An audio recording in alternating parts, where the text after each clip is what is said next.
significativo. Pues este motivo nos invita a celebrar 70 años de formación de jóvenes en la disciplina bibliotecológica. En este escenario, a quienes hemos sido convocados nos une el interés por la información, los datos y el conocimiento, así como por quienes los producen y quienes los requieren y los usan como parte del círculo final. En la actualidad, nuestra disciplina se ha enriquecido en consonancia con el contexto local y global, porque ahora tenemos que hablar de los dos contextos. Estas celebraciones son siempre sugerentes e importantes, ya que permiten valorar a la bibliotecología desde la educación, la investigación, la práctica profesional, sus bases teóricas, la interdisciplina y otros aspectos que han ido agregándose a la formación de los jóvenes en el correr de estos años. Hoy el futuro se percibe cercano y aunque su llegada pueda proyectarse en días, meses, años o décadas, es seguro que se manifestará. No hay otra posibilidad. Nuestra disciplina, al igual que muchas otras, debemos considerar que se sustenta en la tecnología. Aún en los primeros tiempos, si somos amplios del concepto de tecnología, no solo tomando la última, que es digital, para que no me regañe luego nuestro experto en computación, para que no me regañe, lo cual funciona a partir del manejo de la información, los datos y las cadenas del conocimiento. O sea, toda técnica y tecnología, máquina, instrumento que nos haga hacer mejor nuestro trabajo, que es el pasar de un autor a un usuario específico, pero a veces con muchas etapas antes, todo eso lo ha volteado a ver la bibliotecología. O sea, no es que no lo haya usado, siempre se ha usado. De este modo, la bibliotecología y los estudios de la información han estado históricamente vinculados con las tecnologías propias de cada época. Ello puede advertirse desde las pinturas rupestres, cuando el ser humano en ese siglo o inicio, lo único que quería dejar era constancia de lo que sucedía en la naturaleza que tenía alrededor. Pero fíjense desde dónde empieza la preocupación por dejar constancia de nuestros hechos. O sea, quiere decir que todos los ciudadanos, toda la población tiene esa fascinación, ese interés. Y lo van haciendo pues los que tienen más posibilidades para hacerlo. En sus orígenes, la tecnología surgió para resolver necesidades y optimizar el tiempo. Cuando hablamos de tecnología, algunos tratan de hacer el sesgo para ir a la revolución industrial, cuando empiezan las máquinas. Pues es ahí donde está esto. La tecnología surgió para resolver necesidades y optimizar el tiempo, porque cuando llega esa revolución, si, por decir algo, una pieza se tardaba mano tras mano, 10 días, la máquina lo podía hacer en minutos o en horas. Entonces, esa es la atracción de la tecnología de cualquier disciplina. Las matemáticas, por supuesto que usan la tecnología, la medicina, todos usamos la tecnología.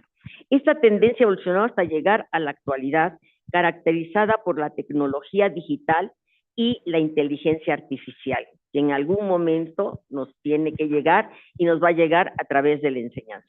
Desde sus primeras manifestaciones, la tecnología se desarrolló en diversos soportes, mientras que los beneficiarios o usuarios se interesaban por la manera en que estos avances mejoraban su vida diaria, facilitaban el acceso a la información y permitían profundizar en la comprensión de problemas específicos. Estos registros contribuyeron, entre otros aspectos, a la transición de sociedades nómadas a sociedades sedentarias. Por el paso del tiempo y de las culturas, surgieron distintos testimonios documentales, como las tablillas que a los alumnos y a mí también nos platicaron, y después, si uno tiene suerte, pues las va a ver en algún museo, pero nada más. Las tablillas sumerias o las pinturas y pinceles y papiros que permitieron que los antiguos egipcios dejaran constancia de su historia, su tecnología, sus costumbres, sus reglas sociales y de manera relevante sus normas militares y religiosas. Estas condiciones las va a tener cualquier pueblo de esa época, no nada más los egipcios, las culturas que llegan después de ellos, se interesan en el registro de los pensamientos, ¿sí? Y primero no por razones tan culturales, esas se las dimos posteriormente, por razones simplemente de guerra, de estrategia militar o por religión. Esos eran dos valores muy importantes. Y me equivoqué, debe ser primero religión y después las cosas militares, porque así se daba en las sociedades. Cada área del conocimiento requiere información, la del pasado, la del presente y la que se proyecta hacia futuro. Y aquí cuando hablamos de futuro, en mi época, pues se hablaba de futuro. Y de mis profesores también. Y siempre lo pensábamos hacia lo lejos, hacia una década, 2 décadas, etcétera. Ahora los jóvenes, su futuro es mañana, o puede ser dentro de 2 semanas o dentro de un año, pero no podemos proyectar a más lejos. Ahorita estamos celebrando varios cumpleaños en la universidad y algunos han dicho, bueno, la universidad de aquí a 50 años. Yo, la verdad, no pienso que se pueda proyectar en estos momentos. ¿Por qué? Porque los cambios son más rápidos. Nada nos dice que en 10 años a lo mejor estamos viendo otras actividades o vamos a tener otra concepción de la universidad. Así, cada cultura y cada grupo social necesita comprender el lugar que ocupaba en el mundo, la fuerza que disponían los medios para conservar y ampliar sus recursos, la manera de organizar estrategias militares o la forma de preparar especialistas en cierto conocimiento de urgencia. O sea, y esto también es algo que tenemos que saber, nuestro ser como bibliotecólogos no fue de las prioridades, lo fue dando la sociedad y es lo que vamos a ver. Nosotros no éramos prioridad, imagínense en esos momentos, prioridad era la salud, era la vida de alguien, era el poder contrarrestar ciertos beneficios con el enemigo que estaba del otro lado. Entonces hay que pensar que ya los tiempos en la actualidad a todos se nos movieron. Claro, los jóvenes son los que nos enfrentan más a eso, pero nosotros lo vemos también día con día. Si tomamos como referencia el desarrollo de los alfabetos y la escritura, se advierte con claridad la importancia que desde diversas civilizaciones se otorgó tanto a los libros, a dónde dejar constancia de lo que yo pienso y de lo que yo hago, en lo que se registraba la historia y el conocimiento, como a la figura encargada de su custodia, el bibliotecario. De este modo, se delinean dos elementos fundamentales que han definido históricamente nuestra disciplina, el libro y el bibliotecario. Esto es para los orígenes, no estamos hablando de lo que ahora es las muchas versiones del libro y todo lo que esperamos del bibliotecario. O sea, en este juego de la historia del pasado y del presente, eso tenemos que ver. Ahora, ¿qué quiere decir este ejemplo cuando yo se los estoy dando? Es que primero surgen los libros o sus equivalentes, las tablillas, los pergaminos, todo. Porque lo que se interesaba era que recordáramos con qué estrategia atacamos a tal pueblo, con qué estrategia dominamos a los mamuts y después a los animales que todavía conocemos. Eso era lo importante. Y entonces por eso primero aparecen los registros, en donde sea, y ya en épocas más para acá, pues en los libros. Cuando digo más para acá, estoy hablando del siglo XIV y XV. ¿eh? Ahora, entonces lo primero que surge en la sociedad y que le da valor a la sociedad es la materia prima con la que trabajamos. Es decir, en aquellas épocas, manuscritos, libros, y ahora cualquier dato que tengamos y encontremos registrado. Puede estar registrado en un alfabeto, en términos digitales, o puede estar también registrado y recuperarla por el oído. Se abarca todo eso. Pero eso fue lo que primero le interesó a la sociedad y a lo que le dio valor. Pero eso sí sigue vigente hasta nuestros días. A la sociedad lo que interesa cuando nos va a preguntar algo es algo que ya se supone que esté registrado. Y nosotros tener la habilidad de después dárselo, que ese reconocimiento va a llegar después. O sea, ¿quién va a manejar ese cúmulo de datos, de información que está en los manuscritos que nosotros tenemos? ¿Sí? O que ese pueblo tiene, o que ese reinado tiene. Y entonces, ahí es como va surgiendo a ojos de la sociedad nuestra materia prima, que son los libros, y luego quién va a manejar de mejor manera esos registros. Y entonces empiezan a buscar un agente que pueda manejar eso. ¿Qué pasa al principio? Pues no piensan en un bibliotecario, ni aparecía el nombre, ¿sí? Se piensa en gente culta que pueda, que sepa leer, primero que nada, que sepa escribir, porque esos eran privilegios que no pasaban por el pueblo, era por unos cuantos estratos. Es más, muchas veces las familias reales, no todos eran alfabetizados, eran nada más los que iban a ser importantes para el reino, ¿sí? Entonces, hay que tomar en cuenta eso. La sociedad nos va reconociendo y de repente, pues aparece esa persona que tiene que ordenar lo que tenemos guardado, que tiene que saber en dónde va a encontrar el libro que le está pidiendo un clérigo o un militar, que eran los que más necesitaban esto, y luego la realeza y el pueblo, y así se va formando. Pero en aquel entonces se piensa en una gente culta. A los entenderes de estas épocas era una gente culta que supiera algo de lo que se conocía en sus alrededores. Entonces lo que se buscaba era gente culta que entendiera la riqueza de esos registros. Si ustedes ven, todavía no está exigiendo la sociedad algo más. Pero así van pasando el tiempo y este material custodiado se vuelve muy valioso para cada región. Y así se le va exigiendo un poco más a la persona que va a tratar con estos materiales. Pero también en el desarrollo tecnológico, que por eso les digo que siempre hemos estado muy relacionados con la tecnología, en el siglo XV, en los 1440 más o menos, aparece la imprenta.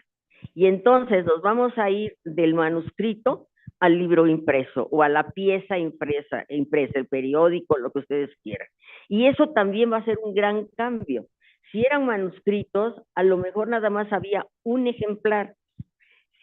Si pensaban que lo tenían que conocer más personas, tenían que buscar otros amanuenses que pudieran hacer esas copias. La imprenta que nos da desde un principio, que podemos obtener varias copias, ¿sí? Y si con los manuscritos encontrábamos una copia en Francia y otra en Inglaterra, con la imprenta podíamos encontrar una copia en América y otra copia en el otro, perdón, en Europa y otro en América. Entonces, esos son determinantes en la historia y un determinante muy importante es la imprenta, ¿sí?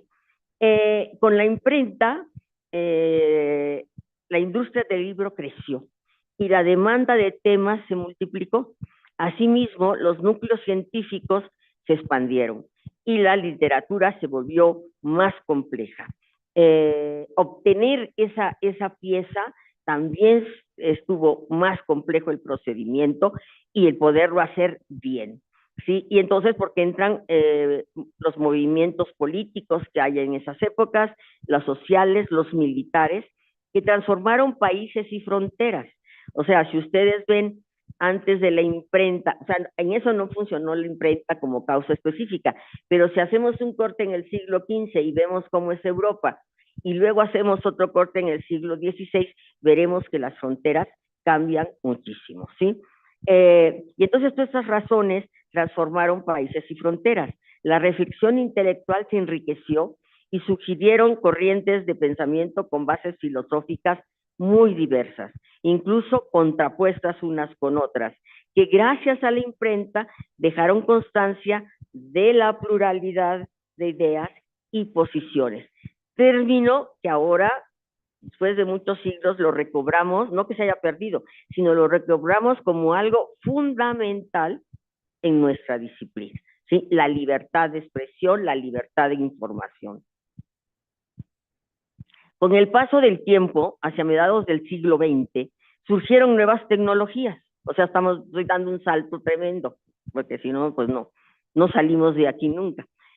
Con el paso del tiempo, hacia mediados del siglo XX, surgieron nuevas tecnologías destinadas a atender diversas demandas sociales, entre ellas la defensa del territorio. Se requerían herramientas más precisas para generar registros con altos niveles de seguridad y confidencialidad en muchas ocasiones, así como para permitir su transmisión en tiempos mínimos a grupos específicos. Antes lo importante era dar un volumen sobre un tema y un autor específico. En el correr de los siglos, y llegamos al siglo XX, o sea, el pasado, que a algunos todavía les va a tocar, les tocó el siglo XX y ahora estamos descubriendo otras cosas en el XXI, pero de los mismos jóvenes, algunos nacieron todavía en el XX y los demás están en el XXI. Entonces, la evolución que hubo fue grandísima porque de que me interese ese volumen, ahora no me interesa el volumen, a lo mejor nada más me interesa la página 28, segundo párrafo. Y así quiero de específico que el bibliotecario me dé la información. Entonces, ha evolucionado nuestra disciplina precisamente para lograr esos momentos de precisión. Y no decirle, como en algunas ocasiones todavía pasa tristemente, es decirle al usuario, mira, búscale por ahí porque por ahí están los libros de medicina. No, él ya no necesita eso, necesita la especificidad al máximo. Él y el profesor que le está enseñando, él y el investigador que está en algún experimento muy importante en su instituto, en su facultad, en su centro. En México desde el siglo XX existía una relación estrecha con diversas universidades de Europa, Estados Unidos, y lo que facilitó que algunos profesionales realizaran visitas a esas grandes bibliotecas, que también quiero decir que eran motivo de presunción en algunos países, enseñar sus bibliotecas con toda la riqueza que tenían alrededor, tanto de información como en equipos. Ya para el siglo XX empezaban a tener equipos de computación. Y ahí no voy a profundizar porque ahí le voy a decir al maestro, al doctor, que él hable de esa parte. Entonces, no es cierto. En México, bueno, ya vimos eso. Esto permitió que en la primera mitad del siglo el país comenzara a contar con personal bibliotecario con formación superior. O sea, ya nos dimos cuenta en México, varias personas, pero importante es que nuestras autoridades se dieran cuenta que ya no era nada más ser culto lo que se requería en las bibliotecas, sino era conocer todo el conocimiento teórico que fue alimentando por siglos a esta disciplina. Es decir, cuál es la mejor manera de arreglarlos en un estante, cuál es la mejor manera de que no se me confunda la medicina con la antropología, todo eso. ¿Por qué? Porque ya eso había evolucionado, hay que aclararlo, en Europa, ¿sí? Y entonces, y por influencias también por causas históricas, también en los Estados Unidos. Entonces a esos países iba uno de viaje y le presumían sus bibliotecas, cosa que no se le ocurría mucho a los gobernantes nuestros, salvo contadas excepciones. Y en este siglo XX que estamos hablando, tendríamos que mencionar a Vasconcelos, José Vasconcelos, que fue el que tuvo la visión de hacer un departamento de bibliotecas impresionante en la SEP, en la antigua SEP, y fue al que se le ocurrió becar a varias personas que ya estaban trabajando en las bibliotecas a estas estancias o a estas reuniones o hacer los estudios formales ya en varias universidades de los Estados Unidos o de Europa, que en ese entonces resaltaba mucho la relación con Francia. Entonces, es como cuando ya se necesita y ya estamos viendo las urgencias de esta disciplina. Entonces, esta situación generó la necesidad de crear una institución dedicada a la formación profesional de bibliotecólogos. Ya entonces se dijo, bueno, ¿y por qué tenemos que mandar a nuestros candidatos a otros países, que sale mucho más caro? ¿Y por qué no formamos una escuela en México que ya había tenido un antecedente en la época de la Revolución ya a profesionales? Entonces, la Secretaría de Educación, la SEP, de aquella época, en 1945 se juntan ahí personas, vuelvo a usar la palabra culta, pero eran funcionarios también y gente que se preocupaba por los libros y la información en apoyo a la SEP, y ahí es cuando se forma ya la primera escuela de biblioteca, ahorita de biblioteconomía, que lo dijo la persona que estaba hablando por el micrófono, y se forma la primera Escuela Nacional de Biblioteconomía y Archivonomía, que seguramente la han oído nombrar, la EMBA, ¿sí? Y usa los términos biblioteconomía y archivonomía, porque también a esta lucha y a este proceso de cambio, pues entraron los archivos, que van de la mano con las bibliotecas. Nada más que ahorita no me voy a dedicar nada a los archivos, porque eso será otro tema. Entonces, surge esta necesidad y es hasta 1945 cuando tenemos esta primera escuela.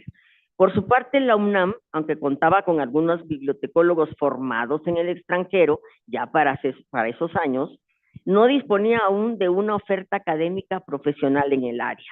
Ante ello, bibliotecólogos y autoridades universitarias y de otras disciplinas impulsaron la propuesta de abrir una licenciatura en la Facultad de Filosofía y Letras. Ahí se crea y ahí seguimos siendo parte y nos acoge esta facultad, la Facultad de Filosofía y Letras.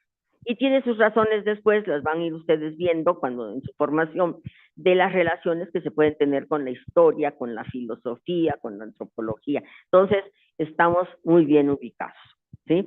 En marzo de 1956, casi 10 años después de la creación de la EMBA, ¿sí? Se aprobó la creación de las carreras de maestro en biblioteconomía y maestro en archivonomía, integradas al Colegio de Biblioteconomía y Archivonomía de la Facultad de Filosofía y Letras.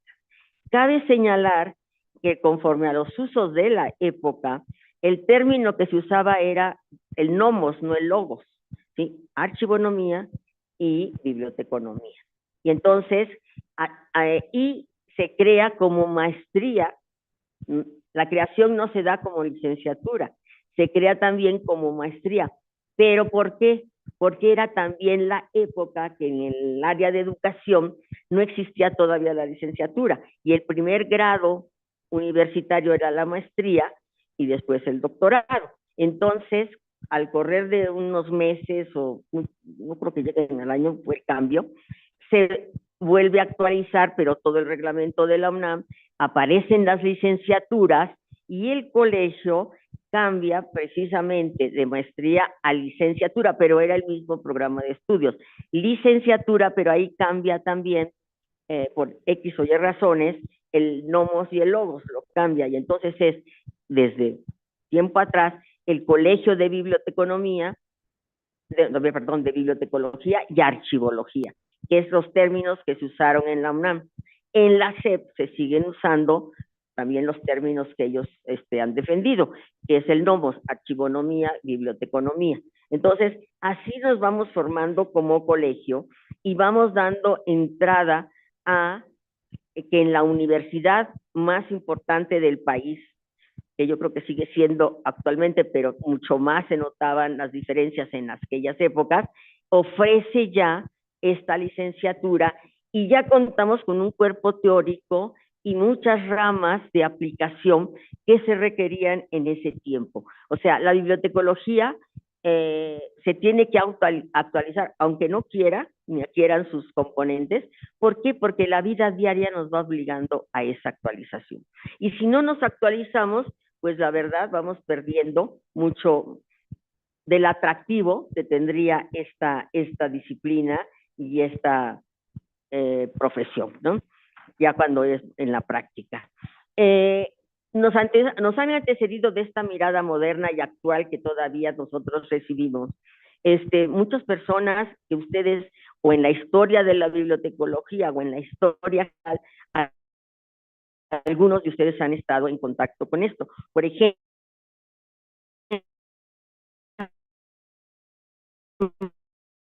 y todo esto, empiezan,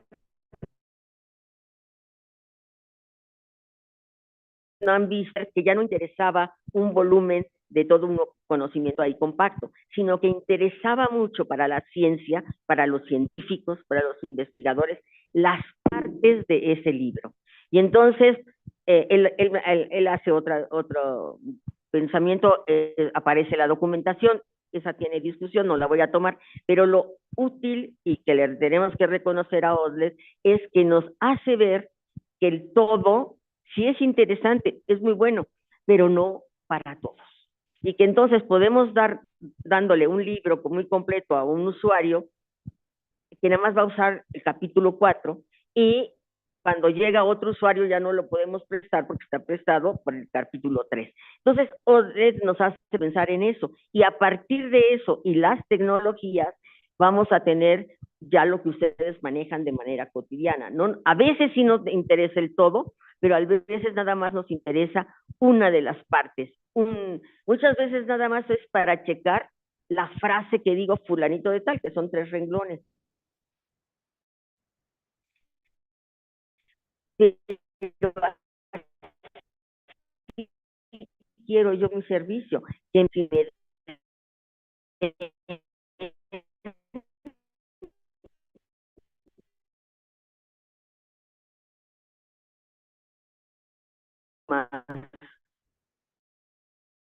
a veces ni eso, son generaciones a la lectura en pantalla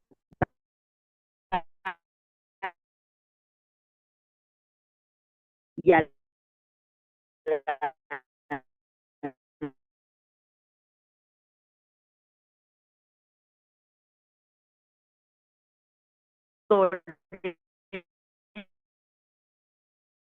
pero un día o de esto tendrían que ojearlo para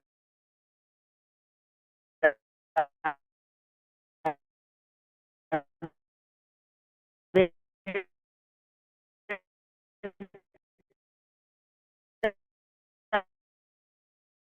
trabajo alrededor de Estados Unidos. Jesse Shira es otra persona que se pone a pensar ya la tecnología computacional con nuestra tarea. ¿Por qué? Porque nos iba a dar la posibilidad de esas respuestas específicas y de ver toda la riqueza informativa y de conocimiento que estos materiales están por la vía digital. ¿Quién tampoco no ha oído, espero que sí, en la historia, el nombre de Ranganathan? Bueno, es otra persona que nos aporta teoría y nos aporta manera de hacer las cosas diferentes a lo propiamente europeo, porque él respondía a las necesidades de una India que si bien había sido descubierta o gobernada por el Consejo, no, perdón, el Reino Unido, Inglaterra, sí, ellos buscaban su libertad y también Ranganathan, sus aportaciones era pensando en toda la teoría que había captado de los ingleses con las necesidades de su pueblo, en la India, que en alguna forma podría estar interesante para los mexicanos que no tenemos tampoco el nivel de desarrollo o no teníamos de Estados Unidos y podrían servirnos los enfoques que daba Ranganathan. El volumen de información generado en la actualidad es inmenso. Por ello, si no se organiza, analiza y ofrece de manera oportuna, dificulta garantizar su calidad y pertinencia. Si a ustedes, los que trabajan en biblioteca, les hacen un análisis o los van a calificar como exitosos en su trabajo, le van a preguntar a sus clientes. ¿Quiénes son los clientes de nosotros en una biblioteca o en una institución? Pues son los usuarios. Y ellos son los que van a decir, todo me llega al momento, no tengo ni que venir a la biblioteca porque desde mi escritorio hago las consultas, todo, hasta el que diga todo lo que pido no se me otorga, ¿no? O no lo encuentran. Y entonces son dos extremos muy latosos, pero que tenemos que cuidar estar en el extremo de que todo está bien y que la información llega en el momento oportuno. En ese extremo debemos de estar, ¿sí? Por ello, hoy se vuelve indispensable incorporar a la formación de usuarios el compromiso académico. O sea, no nada más formarlos para que hagan una práctica y trabajen en la práctica profesional en una biblioteca pública. Seríamos muy pobres si aspiramos nada más a eso. Tenemos que aspirar que nuestros alumnos y todos ustedes lleguen a las mejores bibliotecas, centros de información, sistemas de información, para que le den la oportuna información a un ingeniero, a un premio Nobel, a quien se nos presente enfrente. Entonces, es la diferencia de enfoques. Se vuelve urgente también, apareciendo las tecnologías, que eso les toca a ustedes ahora vivirlo, ¿sí? Es las partes éticas de nuestro trabajo. Nosotros trabajamos con conceptos, con riquezas de la información, pero trabajamos con seres humanos que también tienen necesidades y que unos tratan de hacer cumplir con esas necesidades de una manera excelente y otros tratan de ver cómo le doy la vuelta para que aparezca que cumplí, pero en realidad no cumplí. Y entonces ahí se nos vienen problemas éticos a todos los que trabajamos, todos, con la información. Como que, bueno, tan fácil, si hay alumnos, que ya vi que sí hay, me piden un trabajo, ay, qué flojera abrir el libro y qué flojera consultar tal artículo. A ver, inteligencia artificial, ¿qué hay sobre esto? Ah, está padre. Ah, está padre. Ahora, también quiero decirles que no son los primeros que hacen semejante acto heroico, ¿eh? Esto se usaba ya desde mi época, imagínense, nada más que ahí éramos más modestos. Como no teníamos esta tecnología, le llamábamos recorte y pegado. ¿Qué hacíamos? Sacábamos una fotocopia, ¿sí? Recortábamos los párrafos que nos iban a servir e íbamos formando el documento de esos recortes. Ahora eso se los hace la máquina y es más, se los redacta. Entonces, fíjense qué maravilla. Pero estamos faltando a la ética humana, a la ética universitaria. Entonces, ahí se tienen que pensar, ustedes vienen a la universidad no para descubrir cómo le hago creer al profesor fulano que sí estoy interesadísimo y que tengo todo en mis manos, ¿sí?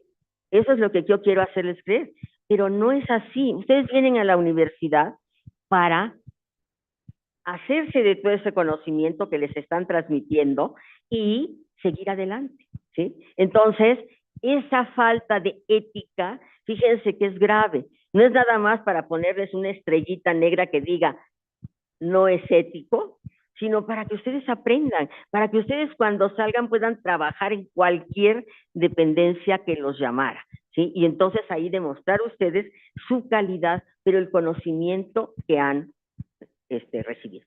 Ahora también les quiero decir, que ya seguramente ya les pasó en la facultad, existen software que detectan que el párrafo primero del trabajo que ustedes hicieron se encuentra en el libro tal, en la tesis tal, en el artículo tal. Y entonces ahí se acaba todo el proceso creativo, porque el maestro se da cuenta y le dice, mira, mi amor, tienes que volver a leer o a leer por primera vez esto que me estás citando, porque no es tuyo, ¿sí? Pero esto va más arriba, esto ha lastimado a los científicos en el sentido de la división de humanidades y ciencias en los laboratorios. Y ha habido denuncias porque les han tomado el pelo aún a las revistas científicas más importantes, ¿sí? Han pasado todos los filtros, lo publican y después aparece, oigan, esto salió en tal lado, el ejercicio se hizo en tal lugar. Y entonces toda una inversión se va a la basura, no nada más el prestigio de ese investigador, sino toda la inversión se va a la basura porque eso ya se hizo y ya no tiene el mismo éxito que creíamos que íbamos a tener. Entonces, nótenlo bien en sus trabajos que hacen. Los que ya están por trabajar o están haciendo sus pininos, recuerden que lo importante es qué saben ustedes y qué piensan de ese tema que están tratando.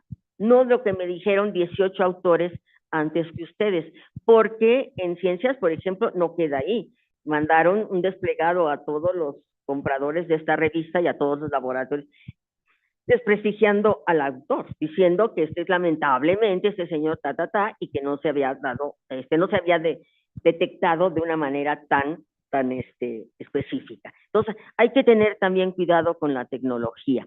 Es decir, no, qué horror, no, qué bueno que tenemos esta tecnología porque nos ayuda a hacer muchas cosas, pero también no nos vayamos por la parte suavecita de la resbaladilla, sino hagamos uso consciente de esa información que podemos obtener a través de la tecnología. Desde el momento en que surgieron las escuelas de bibliotecología en distintas universidades, porque las dos primeras que yo estoy mencionando, la EMBA y el colegio, estoy hablando de la universidad por el cumpleaños de este colegio, pero en otras universidades también surgió escuelas de nuestra disciplina. Se fueron consolidando precisamente, entonces ya, fíjense bien, ya llegamos a que se consolidó la biblioteca como recinto, el bibliotecólogo como profesional, y cuando nosotros empezamos a hablar de materias teóricas, materias prácticas y todo eso, lo que se está consolidando es la disciplina, o sea, el camino es así, es al revés. No tenemos la disciplina y ahí por eso vamos a hacer lo demás. No, primero tuvimos las colecciones de libros, biblioteca, después tuvimos al que hacía el papel del bibliotecario y ahora ya vamos a estar hablando de una disciplina que tiene todos los requisitos que requiere cualquier otra, la filosofía, la historia, la ingeniería, cualquiera de estos. De esta manera se fortalecieron la investigación y la docencia. Cuando ya tenemos estas escuelas en las universidades, ¿qué beneficio tenemos los que ya somos egresados y los jóvenes que están por egresar? Que se ha consolidado la disciplina y entonces hay un ente de docencia que está precisamente en la facultad y hay un ente de investigación que está del lado dado el organigrama de esta universidad, del lado donde se concentran los centros e institutos de investigación. Entonces, hay que pensar que ya tenemos una facultad, tenemos ahora, en la actualidad, un instituto, pero además tenemos una dirección general de bibliotecas, que son los que trabajan en la práctica profesional. Y entonces ya cubrimos los tres núcleos, la docencia, la investigación y la práctica profesional.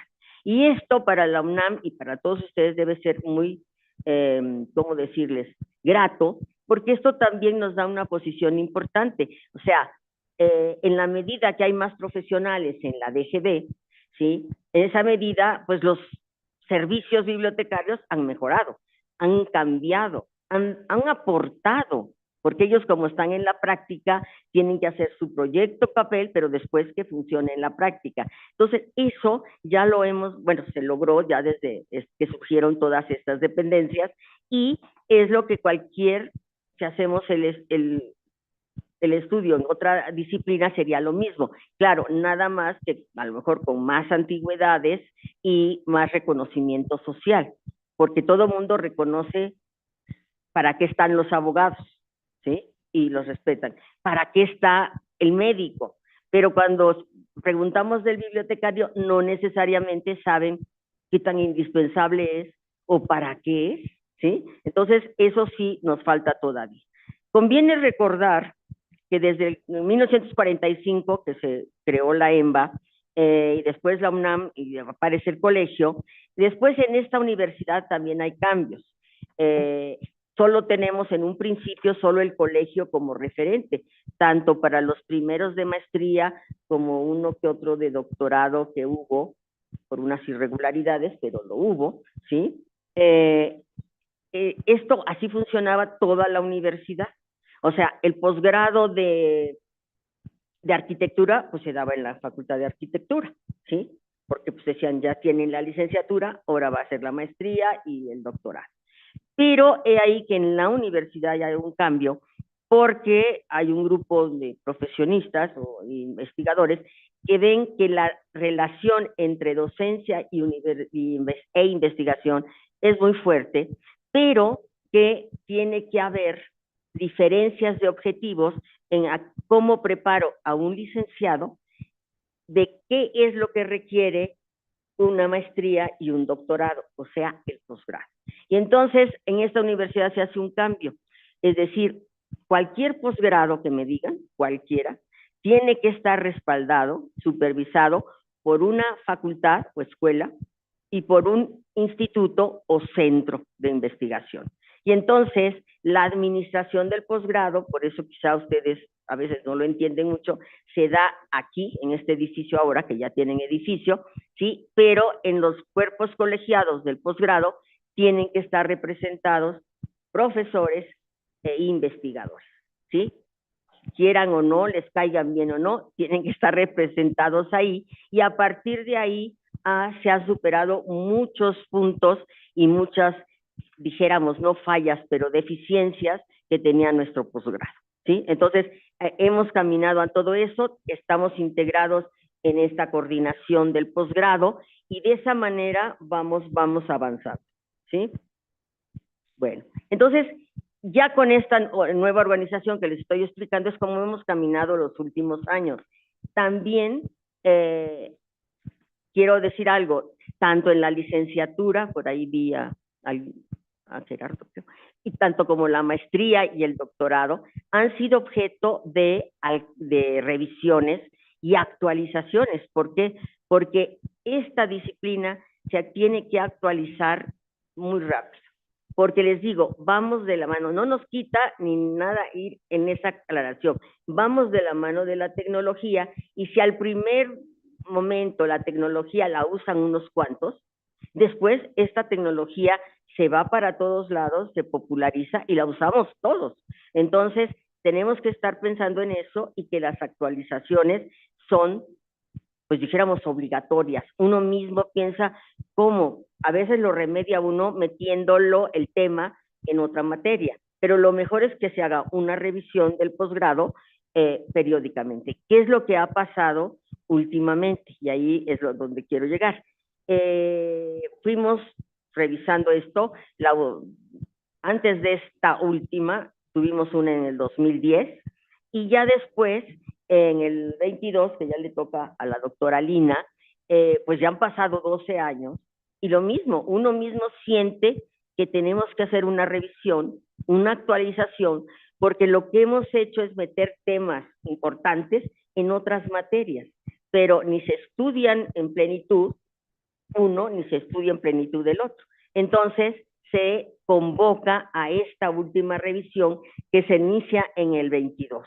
Y entonces, fíjense bien, desde el 22 se hace un grupo, no nada más plural, muy plural, porque hay investigadores, profesores, practicantes profesionales, hay alumnos, hay exalumnos, y entonces todos pueden opinar e ir diciendo lo que ellos creen que necesitan. Entonces se forma este equipo de trabajo, van avanzando y vamos llegando ya a los últimos años más cercanos, en que le da esta comisión de trabajo, le da ya el visto bueno de salida, y se empieza a pasar examen, porque es como pasar examen, ir de un comité a otro y a otro de la universidad, para que con diferentes ojos se vea el plan y nos los vayan a aprobar. Y esto se logra ya el año pasado, en 1925, y en este año ya todos han de haberse enterado por las promociones que hizo la doctora Lina, de que tenemos un nuevo plan de estudios, que cómo se trabaja, cuáles son áreas nuevas, cuáles se conservan, y entonces en la actualidad ya 2026, podemos decir que vamos a entrar a esta etapa de estrenar una nueva actualización de nuestro plan.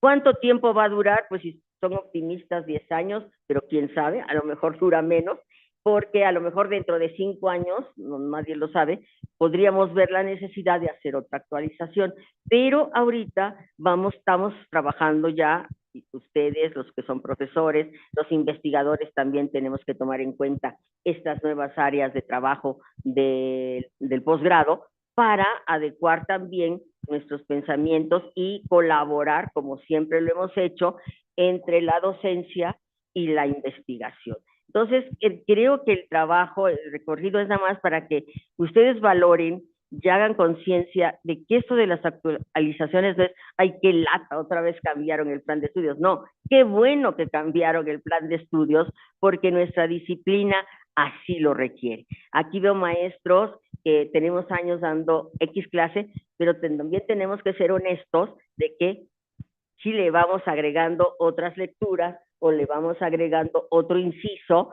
porque esto ya está en el mundo y nosotros tenemos que incluirlo en nuestro trabajo diario. Entonces, creo que esto es muy importante y hoy es exactamente por eso nos reunimos para celebrar los 70 años de vida colegiada de la enseñanza de la bibliotecología y los estudios de la información. Hemos tenido aciertos y también errores, ¿sí? Pero siempre hemos mantenido la mirada hacia el futuro. Y la razón de ser que dio origen a nuestra disciplina, valorando los avances teóricos y tecnológicos que orientan a los estudios de información. Ese horizonte que tenemos, y es lo que necesitamos, es todos tener una mente abierta para ir incluyendo en nuestro trabajo diario estas novedades. Permitirá así proyectar otros 60 años o 70 en un mundo que será progresivamente más diverso y más complejo. Para finalizar, expreso mi agradecimiento a todos quienes participaron en este proyecto, en especial a la doctora Lina, que ha tenido el coraje y el carácter de estarnos siempre llamando a cuentas, quien convocó a la comunidad a reflexionar y opinar sobre este esfuerzo crítico, plural e incluyente. Ya, todo. Muchas gracias.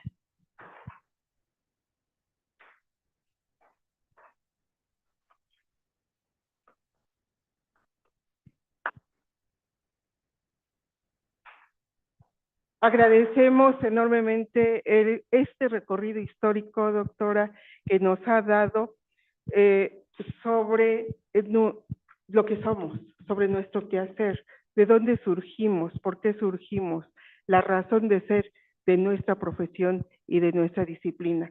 Doctora, muchísimas gracias. Le hago entrega de su reconocimiento. Muchas gracias. Y de un detallito. Muchísimas gracias.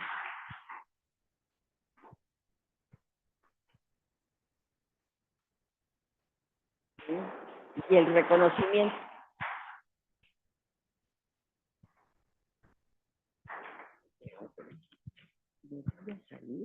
Damos paso al cambio de mesa, por favor. Yo voy a aprovechar para salir por